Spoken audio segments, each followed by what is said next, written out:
Gracias, Javier, por estar. Gracias de nuevo por escuchar nuestro editorial.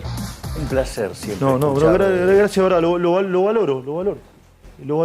¿Hay una grieta entre el bien y el mal en Argentina, Javier, o no? Sí, hay una grieta entre el bien y el mal. Cuando aparecen este tipo de cuestiones, vos te podés inferir los valores que están detrás y te das cuenta de que hay gente que adhiere a cosas verdaderamente aberrantes.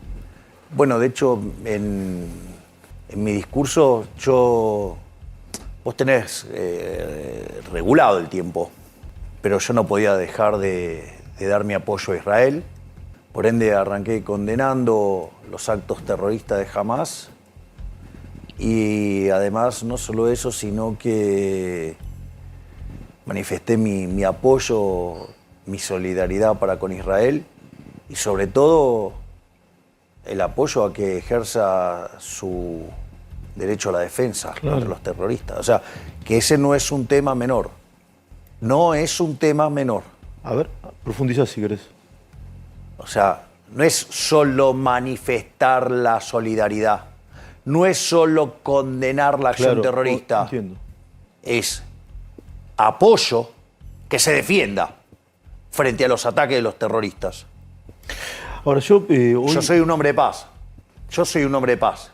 Y adhiero al principio de no agresión. Pero cuando vos estás siendo agredido, tiene que haber una respuesta. Y no solo eso. Hay algo muy sabio que estaba subyacente de lo que vos estabas diciendo en tu editorial. Cuando vos te mantenés indiferente, neutral ante la injusticia, vos sos parte del problema, no de la solución. Y acá, digamos, todos la juegan de neutral, con definiciones en el fleje. No, acá no hay lugar. Acá o está de un lado o está del otro. Y no hay fleje, hay una grieta. Entonces, me parece que cuando aparecen estas cosas queda en evidencia quiénes están a favor del mundo libre y quiénes no. ¿Cómo te sentiste después del debate, Javier? ¿Y qué percepción tenés? Si ganaste, perdiste, empataste. ¿Cómo te fuiste? Nosotros estamos muy satisfechos. Nosotros habíamos ganado ampliamente el debate anterior, con lo cual habíamos dejado la vara muy alta. Y a pesar de eso, cuando hicimos el primer bloque, fue un baile morboso. O sea, si vos repasás todo el primer bloque, fue un baile morboso. Después, obviamente que ya cuando te quedás sin réplicas y todo, o sea, pero en cada uno de los cruces mano a mano también, digamos, o sea, fueron muy, muy positivos, o sea, y la verdad que me encuentro que cada vez que hago un planteo nadie me contesta, o sea, se contestan con chicanas, con mentiras, con calumnias, con injurias. Entonces, es como que, nada, de un lado estoy yo haciendo propuestas y del otro están estos chicaneros, ventajitas, mentirosos, muchas frases pomposas, pero contenido cero. A mí me sorprende es muy desesperante ver que no tienen nada de sustancia, no proponen nada. Son todos eslogans berretas y no saben debatir, no saben, digamos, una cuestión de identificar o una falacia. Fíjate esto, yo en el primer debate, en la ronda de preguntas y respuestas, donde alguien le pregunta a otro, yo le pregunté a Bullrich por las LELIQs, por el tema de las LELIQs, ¿no? Porque dice que tiene plan antiinflacionario. Se lo pregunté una vez yo, se lo preguntó Massa, ella esquivó la respuesta. Entonces, en el mano a mano, cambié la pregunta que yo tenía pensada y le hice otra. No solo que no me contestó, que fue además muy grosera, diciendo que ella no tenía por qué contestarme cuando era el segmento de preguntas y respuestas, sino que además de la grosería, tardó 4 días para contestar y cuando contestó sobre el contado con liqui, es decir, sobre el mercado paralelo. Es decir, no entiende nada. No está apta para gobernar, no entiende nada. ¿Bullrich no está apta para gobernar? No, definitivamente, digo, o sea, contesta cualquier cosa. Entonces, ahora, a pesar de eso, que se lo señalo, le hago una pregunta muy concreta.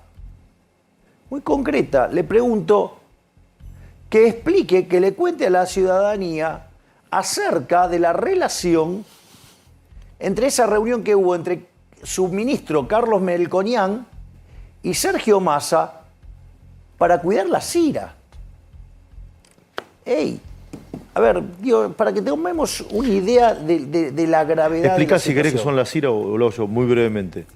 La Cira es la deuda que tiene el Banco Central con los importadores para que gire la divisa. Exacto. A ver, ¿qué es lo que pasa? Argentina tiene control de capitales. Obviamente el tipo de cambio oficial difiere mucho del 145%. Bueno, exacto. Si la brecha es una barbaridad, por decirlo de alguna manera. Es la brecha entre la realidad y la ficción, ¿no? Exactamente. En ese contexto, vos fíjate que el control de capitales es una suerte de subsidio a tus amigos, es decir, a los que vos los dejás importar. Y eso hace que vos, después, al momento de pagar, como a ese precio no están todos los dólares, se hacen colas. La cola se llama la Cira, o sea, el término técnico, pero en realidad se hace cola. ¿Sí o no? Sí, sí, clarísimo. Es decir, y entonces esa cola ronda entre 15.000 y 20.000 millones de dólares.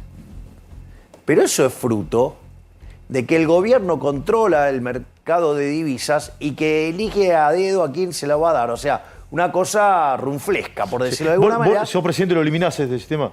Y cuando vos vas a la unificación cambiaria se terminó el problema. Claro. Es decir, los dólares los tenés a mercado. ¿Cuál es el problema? Va a haber uno solo. Ahora, fíjate esto.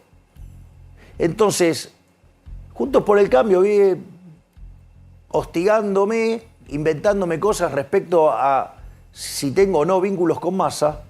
Y sucede que el ministro de Economía de Bullrich se reúne con Massa y va y le pide para sostener un subsidio a los importadores. Sí. Es decir, te das cuenta que es una acción de lobby complicada, ¿no? Melconian reconoce la reunión. Esto es un dato, yo creo que la señora Bueno, Bullrich pero fíjate esto, pero ahí está, pero esto muestra que la señora Bullrich es una mentirosa. Porque me acusa de mentiroso a mí de algo que el propio Melconian aceptó. Sí. Y dijo que es cierto. Sí, de hecho le dice buchón a Massa por haber ventilado la reunión. Exactamente. Sí, vos decís Patricia Bullrich no está apta para gobernar. ¿Massa está apto para gobernar? Los hechos lo condenan. Los hechos condenan a Massa. Y sí, su gestión verdaderamente deja mucho que desear. Vuelvo con el tema de las importaciones. ¿Sí? Eliminás todas las trabas, si sos presidente. Exactamente. Nosotros, ahí, una vez que vos... Porque, ¿cuál es el problema que tiene Argentina? Argentina en realidad está frente a la peor crisis de su historia. A las puertas de la peor crisis de su historia. El desequilibrio monetario que tiene y fiscal es peor que lo que había en la previa del Rodrigazo. En el Rodrigazo vos tuviste se sextuplicó la tasa de inflación y se multiplicó por 5 la cantidad de pobres. Hoy arrancamos arriba de 40, imagínate que no te da para multiplicar por 5. Claro, no, obviamente. No te da la matemática. Imagínate multiplicar la inflación por 6. Ahora después discutimos la inflación. Ahora, fíjate esto. El desequilibrio fiscal también es peor que el del Rodrigazo. Es más, cuando vos tomás la relación de pasivos remunerados del Banco Central respecto a la base, es peor que lo que tenías previo a la hiper de Alfonsín. Entonces, desequilibrio monetario y fiscal como en el Rodrigazo. Desequilibrio en el Banco Central peor que en la previa a la hiper de Alfonsín. Indicadores sociales peores. Dicho sea de paso, a los chantas de chequeado, mentirosos, sí. ¿Por qué no van y chequean bien los números de pobreza e indigencia en el año 2001 con los de ahora, antes de decir que está mal el dato? Chantas, mentirosos. Me perdí con eso, ¿qué pasó? Me perdí. No, porque dicen que el dato que pasé está mal. Ahora, si quieren, digamos, vamos al libro de Orlando Ferreres, ¿sí?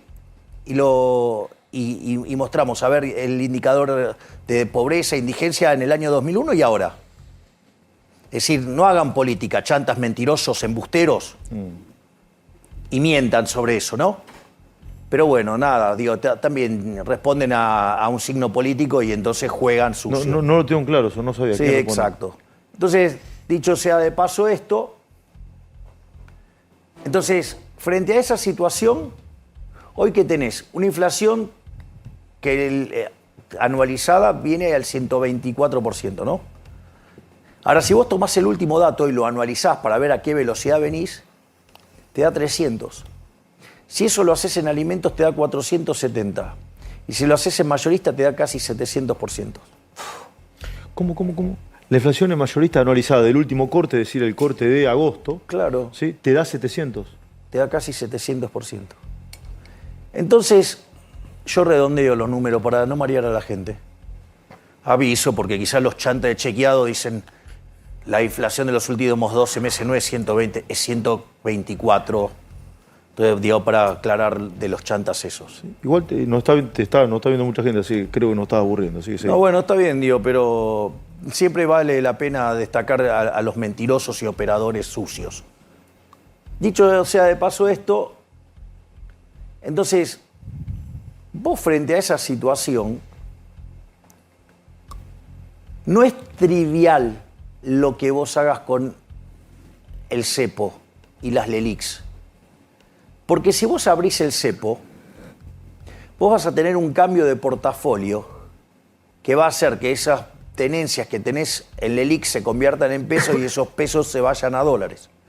Entonces, pensá que vos podrías estar multiplicando por 4 la cantidad de dinero en menos de 3 meses. O sea, generás un desastre inflacionario. O sea, no vamos a una hiper, pero de hecho los números que tenemos son propios de la previa de una hiper, pero si vos además tirás toda esa nafta al fuego, digo, sería mucho peor. Entonces, no es trivial. Si vos me vas a hablar de un programa de estabilización, ¿qué vas a hacer con el cepo y con las LELIQs? Es un error lo que plantea la gente de Juntos por el Cambio de arreglar solo el déficit fiscal. No te alcanza con eso. Porque cuando vos tomás el déficit fiscal entre Nación y Banco Central, la realidad es que el déficit de Nación es solo 1/3. O sea, tenés 15 puntos, 5 es el Estado y 10 el Banco Central. El problema que vos tenés en el Banco Central es mucho más grande que el que tenés en Nación. Y no estoy diciendo que no sea importante el de Nación, lo que digo es que el otro es el doble de grande. Entonces, si vos no arreglás eso, en un contexto donde además la gente está saliendo del dinero, hay caída de la demanda de dinero, vas a hacer explotar la oferta de dinero, generás un desastre. Sí, nadie quiere pesos. Por eso cuando me hablan de la solución bimonetaria, digo, o sea, dolarización sangrienta es eso, porque se va a ir toda la gente al dólar de una manera sangrienta, llevando la cantidad de pobres a niveles del 80, 90%. Van a generar un desastre. Es decir, Venezuela va a ser un chiste al lado de esto. Esa es, digamos, la solución que propone Juntos por el Cambio. Entonces, no responden eso. Ahora, ¿cuál es la otra? Bueno, la otra es que no abran el cepo. Esa es la otra alternativa. Si vos no abrís el cepo, ¿cuál es el problema? Vos al tipo de cambio oficial tenés un exceso de demanda de divisas. Sí, claro. Todo el mundo quiere comprar 3.50. Y sí, 3.65, sí, obvio. Entonces, ¿qué es lo que pasa? Ese exceso de demanda en el mercado de divisas implica un exceso de oferta en el resto de la economía. En el mercado de bonos, ¿qué significa? Que se cae el precio de los bonos. Si se cae el precio de los bonos, quiere decir que la tasa de interés es alta, es decir, que tenés alto riesgo país. ¿Eso qué hace? Que se genere un exceso de oferta en el mercado de bienes. Tenés más gente ahorrando que invirtiendo, o sea, gente que fuga y gente que no invierte. Entonces eso hace que el nivel de actividad caiga. De hecho, el PBI per cápita de hoy está 15% debajo del que teníamos en el 2011. ¿Ok? Eso tiene como contraparte que la no generación de puestos de trabajo. En el sector privado formal, o sea, está clavado en 6 millones. Y hoy en el informal ya tenés casi 8 millones de personas. Sí, con una P arriba de 23 millones de personas. Exacto. Aproximadamente. Sí, digamos, anda por ahí el número. Entonces, a lo que voy es, y eso tiene, es más, vos fijate que la licuación que vos tenés de los salarios hace que hoy el 30% de los trabajadores formales sean pobres. Hoy el salario en Argentina es al tipo de cambio paralelo de $340. ¿Vos te das cuenta de lo que estamos hablando? O sea, es una locura. El nivel de empobrecimiento de este país es feroz. Entonces, quiere decir que la contracara del cepo se siente en términos de actividad, de empleo y salario real, que hace que te aumenten los pobres y los indigentes, que están arriba del 40 y algo. Entonces, lo que digo es, no es trivial si vos vas a hablar de que vas a terminar con la inflación, y no es trivial que vos expliques lo que va a pasar en el Banco Central. Pero cuando vos mirás la calidad analítica de los economistas, tanto de un lado como del otro, te das cuenta que no entienden lo que pasa dentro del Banco Central. Bueno, y eso obviamente lo paga la sociedad con una inflación desbordante. Si hoy le dijiste a Eduardo Feynman a la mañana que si yo tengo un plazo fijo a 30 días, se me vence mañana, ¿qué hago? ¿Lo renuevo o lo saco? Bueno, digo, con esta tasa de inflación, quedarse en pesos te diría que es temerario, es una palabra conservadora. Es temerario quedarse en pesos. ¿Y a vos qué te parece? Suponete, si vos pensás esto, si vos tuvieras 100% de inflación, quiere decir que a lo largo de un año, si tenías 100, pasás a tener 50 en términos reales. Claro. Oye, técnicamente hay una corrida cambiaria o no? Hay lo que se llama una caída de la demanda de dinero. La gente está saliendo de los pesos. La gente está saliendo de los pesos. Y sí, porque estos niveles de inflación... Entonces vos tenés altos niveles de inflación y caída en la actividad económica, entonces todo eso potencia que la gente huya del dinero y es lo que está pasando. Javier, ¿quién es responsable de esta destrucción de la moneda? El Banco Central. El Banco Central. En una gestión, en dos, en tres, en cuánto. A ver, digamos, alguno de los chicos acá, digo, Carlos, está emitiendo dinero. No, Burgueño no. No se está emitiendo digamos, dinero. O sea, Burgueño. alguno de los chicos está emitiendo, ¿no? No, ninguno. Vos, Angulo. No, por ahora no. No. Digo, no es que, digamos, está pasando la de la... ¿Cómo era que se llama la serie esta? Breaking Bad. No, hay otra, No, la que se meten adentro del Banco Central. La Casa de Papel. La Casa de Papel. La Casa de Papel. Claro, digo, o sea, no está pasando eso con ninguno de nosotros. Sí. Entonces, la verdad es que, ¿qué culpa tengo yo del déficit fiscal si siempre voté en contra del déficit fiscal? ¿Qué culpa tengo yo de la existencia de las LELIC si yo no las inventé? ¿Qué culpa tengo yo, digamos, de que el Banco Central emita mansalva? A ver, los problemas del Banco Central no son de ahora. Antes de que tuviéramos Banco Central, ¿sabes cuánto era la inflación en Argentina? Sí, me lo contaste el otro día. 0,9% anual. Sí. Cuando se creó el Banco Central, que fue una estafa orquestada, digamos, por el abuelo de Federico Pinedo, junto a Previs y a Bosch, que son los que crearon esa monstruosidad inmunda llamada Banco Central de la República Argentina, que dicho sea de paso, lo crearon por 40 años. O sea, habría que haberlo... Monstruosidad inmunda. Sí, habría que haberlo cerrado en el año 75. Pero claro, en el año 46 se nacionalizó, porque en principio era mixto. Aparte, ¿sabes que los primeros 10 años la inflación saltó al 6%, muy alto para los registros de la época? Y después... A partir de ahí, la inflación promedio entre el año 46 y el 91, que fue el repudio generalizado de la moneda, la inflación promedio fue 250%. Destrozamos 5 signos monetarios, le quitamos 13,0 a la moneda. Tuvimos 2 hiperinflaciones sin guerra. Después que vino la convertibilidad tuvo en los 10 años 9% de inflación promedio, pero concentrada en los primeros 20 meses. Después, a partir de 1993, éramos de los países con menos inflación del mundo. De hecho, en el año 97 crecimos con deflación. Con lo cual, digamos, todo el miedo que tratan de infundir con la deflación es falso.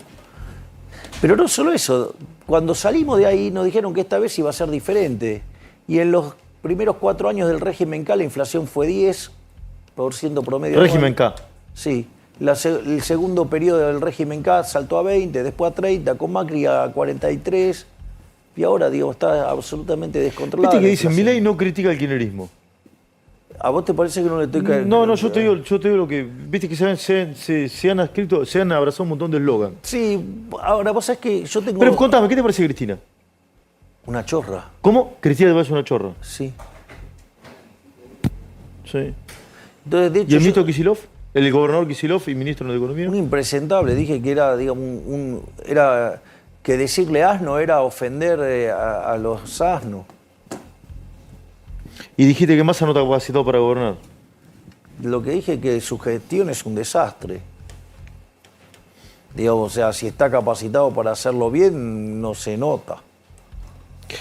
Ahora, Javier, ayer te preguntó... Digo, dale. Porque el punto es, yo tengo libros criticando al kirchnerismo. Ahora, claro, lo que pasa es que lo de Juntos por el Cambio, la crítica a ellos tendría que ser cero. Es decir, ellos, digamos, o sea... el mundo de ellos es la nación más, ¿viste? O sea, hacen todo bien. O sea, no hacen todo bien. O sea, ¿viste? Los esfuerzos que hacen para mostrar que Burrich ganó el debate y no pudo contestar una pregunta, no pudo meter una frase con contenido. O sea, balbucea con dificultad, no puede responder nada. ¿Me entendés? O sea, y después van las encuestas, dan un número distinto, aún en la cancha de ellos, con gente votando exógena, y aún así siguen insistiendo, digamos, en contra de los datos. Vos sabés que las que no están tuneadas, Sí. los números míos están en torno al 70%. Vos decís todas. que hay un sector de la sociedad que trata de negar la realidad. Exactamente. Sí. De los dos lados, son iguales. Los kirchneristas también son iguales, tienen el mismo problema. Sí. ¿Vos crees, hoy se ha En hablado... eso son iguales. Son iguales. Hoy Son hoy iguales. se ha hablado un montón de que mientras más crece el dólar, más te favorece. Y mientras más crece el dólar, el precio del dólar, lamentablemente, más cerca está de ganar en primera vuelta. He escuchado un montón de colegas que han dicho eso. ¿Hacés la misma lectura? ¿Es así o no ves esta situación? Yo creo que lo que sucede es que cuando pasan este tipo de cosas, los problemas económicos se vuelven más evidentes y la realidad es que el único candidato que sabe de economía soy yo. El único candidato que sabe de economía sos vos. El único que sabe cómo volver a crecer, cómo terminar con la pobreza y exterminar la inflación soy yo. Bueno, técnicamente ninguno de los otros economistas. Y muchos de los economistas que trabajan para ello no pueden sumar ni con un ábaco, ¿no? Sí. Digo, estos días vi hacer ideologización de una cuenta matemática. ¿Con qué tema? Y porque, digamos, o sea, si vos tomás a ver, ¿cuántos son los dólares que vos necesitas para dolarizar, para cerrar el Banco Central? ¿Cuántos? Y es ¿Las LELIQs? la cantidad de pesos que tenés, que son las LELIQs más las bases. Eso hoy son 27 billones de pesos. 27 billones de pesos. LELIX más el circulante. Más la base, claro. La base es el circulante, dije. La base monetaria es el circulante en poder del público más los encajes. Ok. Que vendría a ser el circulante en manos de los bancos. Ok. Entonces, eso suma entre LELIQs y base monetaria 27 billones de pesos. Digo, cuanto más alto el tipo de cambio, los dólares que necesitas para cerrar el Banco Central son cada vez menos. Claro, se licúa. Exacto, si hoy el tipo de cambio está en los números O sea, de 900 o arriba de sí, 900, digo, o sea, sí, con 30.000 millones de dólares cerraste el Banco Central. Sí. Y eso, digo... Dólar pero- milanesa, digamos, ya prácticamente. Claro, pero- O sea, ¿a vos te conviene que suba el dólar? No estoy A diciendo ver. que me conviene, digo, yo no estoy diciendo eso. A ver.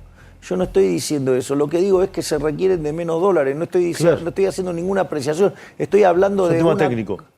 Estoy hablando de una cuenta matemática. Ah. Después agarran y le ponen un montón de condimentos que lo que te muestra es la deshonestidad intelectual de los que hacen ese tipo de análisis. Es decir, yo digo, la verdad es que lo que digo, fíjate siempre, yo digo, ¿a qué dólar se hace? Al dólar de mercado. Eso es lo que digo yo. Y el dólar de mercado, digo, ¿lo determina el mercado? No lo determino yo. Sí. Y si lo determinás vos, no va a ir mal. Y no va a haber más tipo de cambio porque va a dejar de existir el peso. Co- Pero vos fíjate esto. Una de las cosas que yo les planteé a mis adversarios políticos fue claramente el tema de que para ellos entonces robar está bien. Porque el Banco Central en los últimos 20 años nos robó 280.000 millones de dólares para favorecer a los políticos. Este gobierno nos robó 90.000 millones de dólares. Si tomo el último dato, está en el orden de 25.000 millones de dólares. Entonces la pregunta es, ¿por qué tenemos que tolerar que los políticos nos roben a los argentinos de bien, como vos, como digamos la chica que está en la Cámara, digamos tu panel y el resto de la gente que está Sí, aquí? el panel no sé si son todos de bien, pero bueno, ponele que sí. No, yo diría que sí. Entonces, digo, ¿por qué, digamos, le tenemos que regalar a los políticos esos 25.000 millones de dólares que son el fruto de nuestro trabajo? ¿Por qué?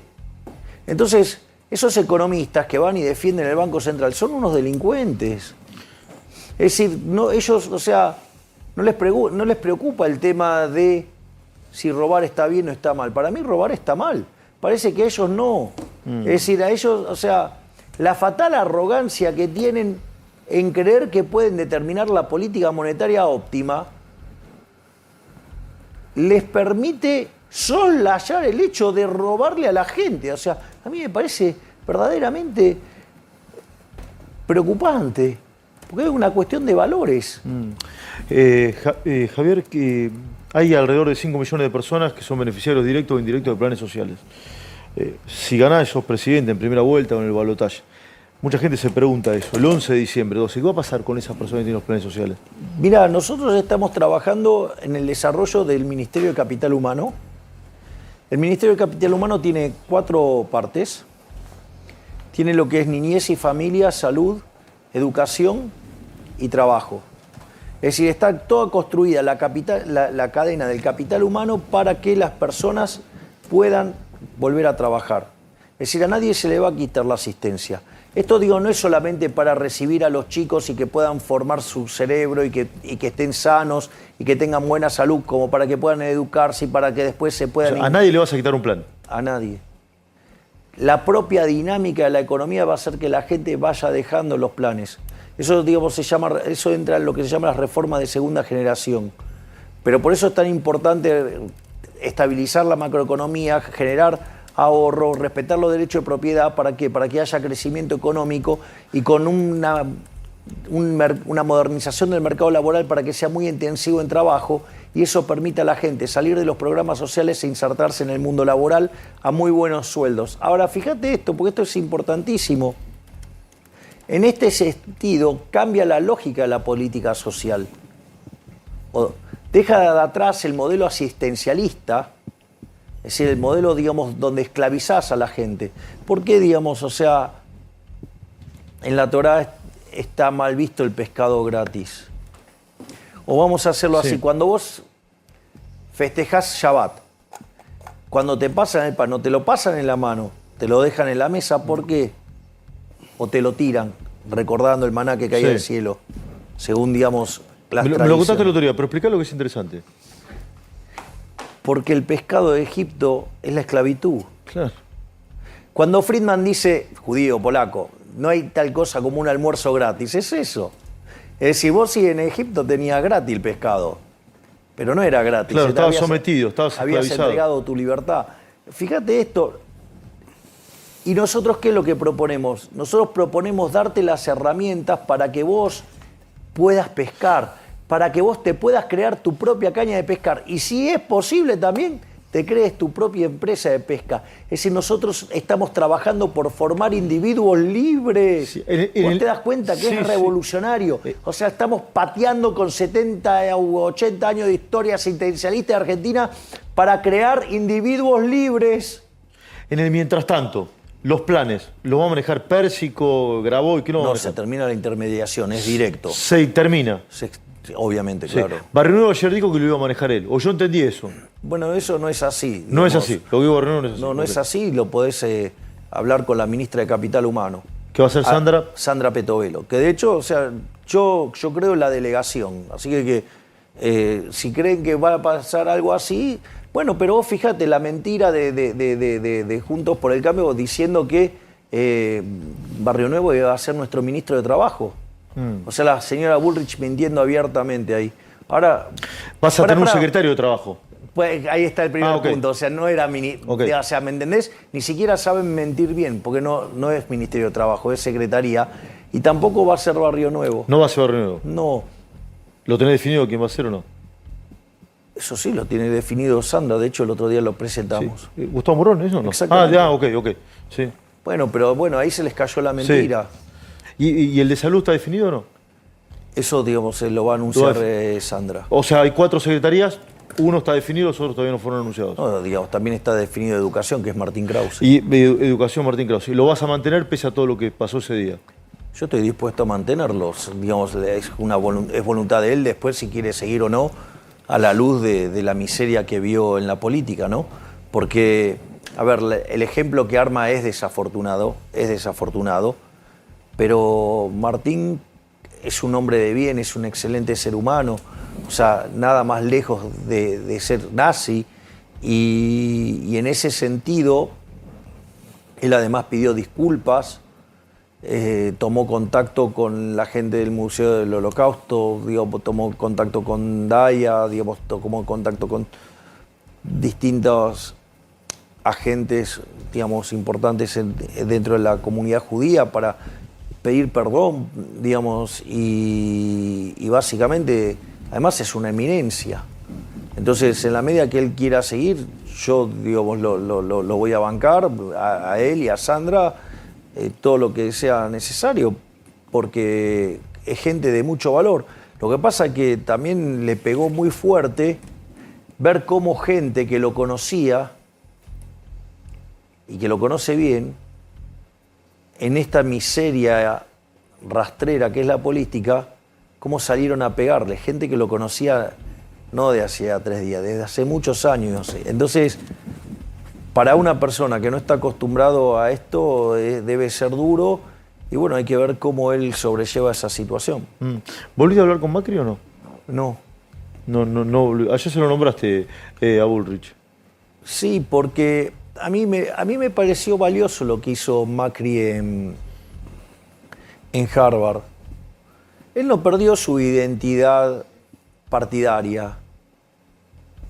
Él lo que dijo es que si se diera el caso hipotético en el cual la libertad avanza gana, es decir, que nosotros ganemos, él le parecía razonable que nos acompañara en aquellas leyes que favorecen al libre mercado, que favorecen a la libertad.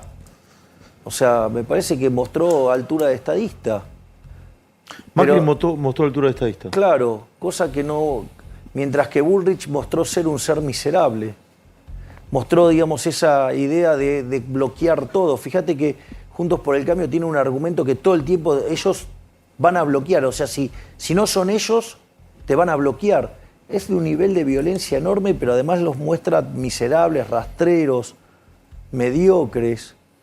Y Macri mostró estar muy por encima de ellos. Vos fíjate, lo discutiste vos acá de manera brillante. O sea, si hay alguien que odia los impuestos, soy yo. Sí. El kirchnerismo impulsó una baja de impuestos. ¿Qué hice? Voté a favor de la baja de impuestos. ¿Qué me importa que la mandó el kirchnerismo? Y si lo hubiera hecho Juntos por el Cambio también lo haría. Y todo lo que sea para ganar en libertad económica, yo lo voy a apoyar. Javier, ¿te llama gente Juntos por el Cambio o no? Sí. ¿Te llama gente Juntos por el Cambio? ¿En privado? Sí, obvio. Para pasarse a la libertad avanza. Sí, claro. Lo que pasa es que también... O sea, ellos ya palpitan la derrota bochornosa que van a tener en octubre. Repetime eso, Juntos por el Cambio palpita una derrota bochornosa, Sí. y hay dirigentes, o mujeres, o hombres, no sé, que te llaman. Claro, obvio, que quieren pasarse acá. Que quieren pasarse. Entonces vos querés, lo dijo Guillermo Franco también y me lo dijiste vos la semana pasada acá, vos querés Juntos por el Cambio, puede implosionar. Yo creo que si nosotros ganamos la elección va a implosionar todo el sistema político argentino. Todo el sistema político argentino. Todo. Y yo creo que esa va a ser una gran oportunidad para reorientar ideológicamente la política en Argentina y que de un lado esté, si vos querés, en términos políticos, la centroderecha, yo diría aquellos que en realidad defienden los valores de la libertad, y del otro lado los colectivistas estatistas, o sea, la izquierda. Y en la izquierda pones a los radicales. Los radicales son la Internacional Socialista, son de izquierda, claro. Sí, Alfonsín estuvo en la Internacional Socialista, de hecho. Bueno, obvio. O sea, vos lo ves rivales a futuro. ¿Y al peronismo dónde lo ves? Depende de qué parte del peronismo. Hay alguna parte que puede estar del lado de las ideas de la libertad y hay otra parte que, digamos, como el kirchnerismo, que está con la izquierda. Hay muchos empresarios nerviosos, Javier.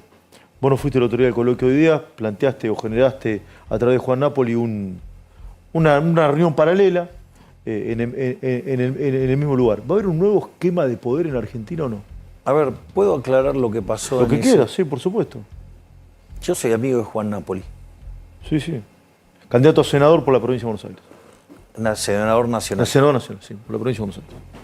Juan me invita a dar una charla hace 4 meses. O sea, yo para pactar una charla no es de un día para el otro. Te imaginarás que tengo la agenda un poco cargada. ¿Sí?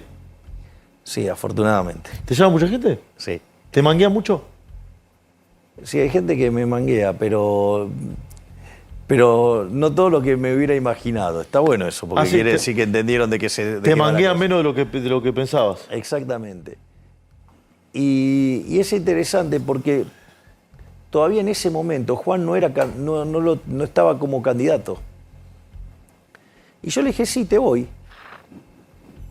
Y bueno, coincidió con la reunión de idea. Era un almuerzo para 50 personas, era algo tranquilo, no es que era... Y el tema es que cuando se enteraron que yo iba, más de 700, creo que cerca de 800 personas le pidieron a Juan salir de idea y venir para acá. Y el problema es que no teníamos lugar. Con lo cual se estiró hasta 150, estábamos uno arriba del otro y bueno, nada, es lo que se... Pero digo, no tuvo ninguna otra connotación más que eso. Sí, pero ¿hay un nuevo esquema de poder o no? Va a haber un nuevo esquema de poder. Va a haber un nuevo esquema de poder. En donde pierde la casta. Van a perder los políticos chorros, van a perder los empresarios prebendarios, van a perder los sindicalistas que entregan a sus trabajadores. ¿Cómo? ¿Van a perder los sindicalistas que entregan a sus trabajadores? Van a perder los adictos a la pauta, los micrófonos ensobrados, todos esos periodistas corruptos que son cómplices de toda esta maraña inmunda, van a perder. Y también van a perder, digamos, los opinólogos, ¿no? Esos economistas, encuestadores y toda esa runfla de chantas que le dan una pátina científica a justificar la religión del Estado, que es lo que nos perjudica a todos los argentinos de bien. Justificar la religión del Estado. Exacto. Asumís como presidente, haces un arqueo, digamos, del gobierno. Si hay cuestiones anómalas que te puedan parecer que son cuestiones de corrupción, ¿vas a denunciar o no? Voy a denunciar todo, y a los corruptos... ¿Vas a denunciar todo? Que los meta preso la justicia. Por eso nosotros estamos avanzando en una reforma judicial, en el diseño de una reforma judicial. A ver, ¿cómo es eso? Sí, una de las cosas que para nosotros es muy importante es que el Poder Judicial tenga verdadera autonomía. Hoy el Poder Judicial depende de que sus recursos se los asigne la jefatura de gabinete. Nosotros queremos avanzar en una solución donde se estripee absolutamente el financiamiento de la justicia y que la justicia tenga financiamiento independientemente de lo que pase en otro poder, de modo tal que sea absolutamente independiente, que tenga un conjunto de recursos que le van apareciendo y que los administre de manera que lo considere de la mejor manera. Digamos, nosotros queremos avanzar también... O sea, va a ser una reforma judicial. Sí, claro. O sea, la reforma judicial también implica no solo darle independencia económica, implica también, por ejemplo, digamos, despolitizar el tema del Consejo de la Magistratura, digo, porque está todo complicado, los nombramientos, todo. Digo, ¿por qué? Porque está todo contaminado políticamente.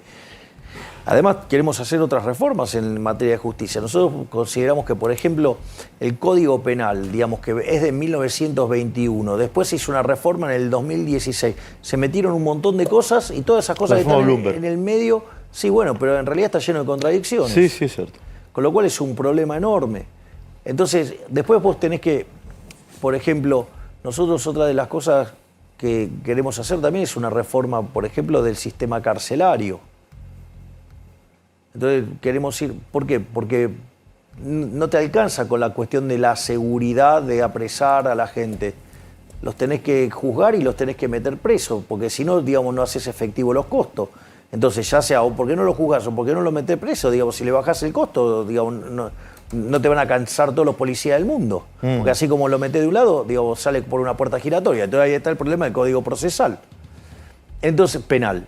Entonces, en ese contexto, nosotros estábamos pensando en un esquema de cárceles privadas. ¿Cárceles privadas? Sí, y habría dos tipos de cárcel. Estarían las cárceles para, digamos, los delincuentes peligrosos. Cuando vamos sería, yo soy el pelado Trebo y tengo unos mangos, no sería mi caso, ¿no? Yo tengo unos manguitos y me quiero hacer una cárcel. ¿Qué hago? ¿Licito? ¿Cómo sería? ¿Iniciativa privada? Claro, una iniciativa privada, entonces vos la construís, la operás, la mantenés y después la transferís. ¿Y la manutención a los presos quién me la paga? Te la paga el Estado. Te la paga el Estado, ok. Pero la construyo yo. Sí, exacto. Y hay toda una serie de regulaciones, digamos, y después ahí tiene que haber otros establecimientos para el régimen penal juvenil. A ver cómo es. Funciona en el mundo, hay cárcel privada en el mundo. Claro, y vos ahí lo que necesitas es no solo, digamos, que esté armada la cárcel, sino que trabajar en la reinserción y en la reeducación de esos jóvenes. Javier, ¿qué vas a hacer con los organismos de derechos humanos? ¿Lo vas a desfinanciar? ¿Le vas a seguir manteniendo los subsidios? Mirá, yo digo, hay muchas cosas que lo que están haciendo política con los derechos humanos. O sea, yo entiendo la gravedad de lo que sucedió en los 70s, pero de vuelta, imagínate que como liberal los derechos humanos para nosotros son importantísimos. Yo siempre cito la frase de Alberto Venegas Lynch, hijo, sobre definición de liberalismo, ¿no? El liberalismo es el respeto irrestricto del proyecto de vida del prójimo, basado en el principio de no agresión y en defensa del derecho a la vida, a la libertad y a la propiedad. Entonces nunca podríamos estar a favor de algún avance sobre estos tres tipos de derechos. O sea, que nosotros somos enemigos de la violencia. Ahora, y que la única forma y lo único que se tolera como violencia es la defensiva, ¿no? O sea, por el principio de no agresión. Ahora, y también consideramos que es importante la memoria y la verdad y la justicia. Pero arranquemos diciendo la verdad, no fueron 30.000. No fueron 30.000. Tomá el número más grande de los que están oficiales, ninguno pasa los 9.000. No cambia la gravedad del hecho, ¿no? Eso estoy totalmente de acuerdo, aun cuando fuera uno es gravísimo. Sí, claro. Pero me parece interesante tener una visión como la que aporta el que inventó el número, como Luis Labraña. Él explica por qué se inventó el número. Y tiene sentido la historia que cuenta. Tiene sentido, y lo que hay que tener conciencia es de la importancia de lo grave que es, aunque sea uno. ¿Ok? Digo, y que se entienda el contexto histórico, cómo se puso el número, pero no se puede seguir sosteniendo la mentira, porque si seguís sosteniendo la mentira, no podés arrancar, no arrancás nunca. Ahora te pide Estela de Carlotto una audiencia, ¿se la das? Sí, ¿por qué no? ¿Hablarías con Estela de Carlotto? ¿Por qué no? A pesar de las cosas aberrantes que dice de mi persona, digamos, no tendría problema en escucharla. O sea, hablarías con cualquier persona en tu gobierno. Y es más, si todos aquellos que se quieran plegar a este movimiento liberal, que es lo que va a permitir poner al país de pie, reconstruir la Argentina y volver a tener una Argentina próspera en el lapso de 35 años al nivel de las máximas potencias mundiales, son todos bienvenidos. Digamos, o sea, no se puede, o sea... Más a dialogar con todos. La solución rifle sanitario no sirve. ¿Cómo? La solución rifle sanitario no sirve. Entonces vos tenés que... A mí si los argentinos, digamos, me eligen para guiar los destinos del país por 4 años o por 8 si logramos una reelección, a mí no me llaman para pelearme con la gente, me van a llamar para resolver problemas. Claro.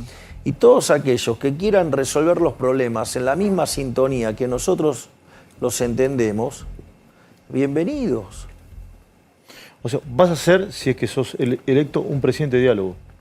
Todos aquellos que quieran sumarse al proyecto de la libertad para que Argentina se convierta en una potencia en el lapso de 35 años, con lo cual excede a mi vida política, todos van a ser bienvenidos y bien recibidos y se les va a dar lugar a todos. Javier, ¿qué números manejás en cuanto a encuestas y demás? Se ha hablado mucho, primera vuelta, balotaje. ¿Qué perspectivas tenés?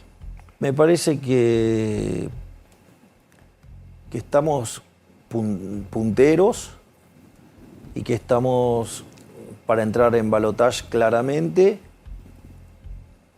y que existe una posibilidad de que pudiéramos hacerlo en primera vuelta. Pero eso requiere de varios condicionales que se ejecuten positivamente en nuestro favor. ¿Por ejemplo? Y, por ejemplo, que la gente decida ir a votar mucho más y como los que no votaron antes están enojados con el sistema. Entonces, en ese caso, estarían más proclives a votar por la libertad de avance, es decir, por nosotros. Otra cosa, nosotros tenemos que también ¿Los fiscales? Una mejora en los fiscales. Nosotros estamos incorporando cerca de 3.000 fiscales por día. O sea, venimos con unos números interesantes. Vamos a tener... ¿Es cierto que Barrio Nuevo te ayudó con eso o no? No, eso si querés lo cuento. ¿Qué es lo que ha pasado? A ver. Digo, el concepto de todos los que quieran venir y abrazar la silla de la libertad son bien recibidos. Todos los que vengan para aportar soluciones, recibidos. ¿Qué es lo que yo digo cuando hablo de modernización del mercado laboral? Digo ir a un sistema de seguro de desempleo. con mayor profundidad financiera. Es decir, que estoy hablando del modelo de la UOCRA, pero con mayor profundidad financiera. ¿Sí? La pregunta es, si el modelo de la UOCRA funciona bien, ¿con quién tendría que sentarme a hablar primero, digamos? Sí, con el de la Boca, lo explicaste. Si te juntaste con Gerardo Martínez. De Sí. hecho, en la charla, él me planteó su modelo. Yo le ¿Y te planteé juntaste las con más mejores- sindicalistas o no? Pará. Le planteé cuáles eran las mejoras que nosotros habíamos propuesto, le parecieron interesantes. Quedamos que en algún momento hacemos un entrecruzamiento de equipos técnicos para avanzar en la solución. Si acá hay que arreglar un problema, hay 6 millones de personas en el mercado formal, privado, y hay 8 afuera. ¿Me entendés que el problema es enorme? Entonces, en ese contexto, vos tenés que arreglar el problema. O sea, ¿qué rifle sanitario? Hay que arreglar el problema. ¿Quiere ayudar a arreglar el problema? ¡Bienvenido! ¿Usted quiere ayudarme a resolver el problema? Venga, Sí. usted es bienvenido. Frente a esa reunión, Barrio Nuevo, que es un tipo que juega a la mancha con los aviones, dijo, mira qué interesante. Y dijo, bueno, que él quería sumarse para tratar de contribuir a esta solución. Y yo no tengo problema. O sea, todos los que me ayuden a resolver el problema del trabajo en la Argentina, yo estoy encantado de la vida que me ayuden. Javier, redondeame la idea de qué condiciones se tienen que dar para que puedas ganar en primera vuelta. Fiscales, ¿sí? Una mayor afluencia de votantes. Exactamente. Sí. Ya con eso, digamos, podríamos estar ganando en primera vuelta. Sí, ¿y crees que pueden ganar algún municipio en la provincia de Buenos Aires o no? Eso, digamos, habría que preguntarle a los Claro, que están ok. en territorio. O sea, se llama división del trabajo. Sí. ¿Crees en la división del trabajo? Obvio que creo en la división del trabajo. O sea, digo, me considero el heredero de Adam Smith. Casi que le digo a papá a Adam Smith. Sí, alguien me preguntó hoy por... a Adam Smith le decís papá, y con esto hago las dos últimas Le digo papá, sí. preguntas. Alguien me preguntó hoy por Twitter. Digo a papá el escocés, le digo. Sí. Hago a papá el escocés, porque si no la gente no entiende. Ayer te fue a ver tu mamá, ¿no? Sí, fue. ¿Sí? ¿Te gustó? Sí, estaba ahí de frente a... Estaba atrás de los periodistas que Sí. coordinaban. ¿Estás orgulloso de tu vieja? Bueno, digo... Dale, las madres no son neutrales. Claro. En Twitter uno me dijo, preguntale a Milei, recogí uno. Sí, me dice, ¿se asume Milei? ¿Le cambia el nombre al Centro Cultural Kirchner y a todo eso? Digo, la verdad que nunca se lo pregunté, te lo pregunto. Entonces, a mí no me parece una discusión relevante. Ok. No me parece una discusión relevante. Me parece que es... Mira, cuando de ser elegidos nosotros vamos a asumir y el quilombo va a ser tan grande que la verdad que si me pongo a pensar en pelotudeces menores que solamente favorezca la división de los argentinos, no vamos a ningún lado. A mí, mi compromiso es terminar con la inflación, volver a crecer, bajar la pobreza y avanzar en soluciones de seguridad donde el que las hace las paga. Es decir, que los que tengan miedo sean los delincuentes y no los honestos. Javier, si sos presidente, calculo, no sé, que quizás te haga una última entrevista ante las elecciones. Si sos electo presidente, espero volver a tenerte acá en Te este doy mi estudio. palabra que voy a estar acá y sabes que cumplo. Lo sé, lo sé. Así que digamos, contá con ello que yo voy a venir acá. Gracias, Javier. No, gracias a vos, Esteban. Javier Milei, sí, favorito para ganar las próximas elecciones.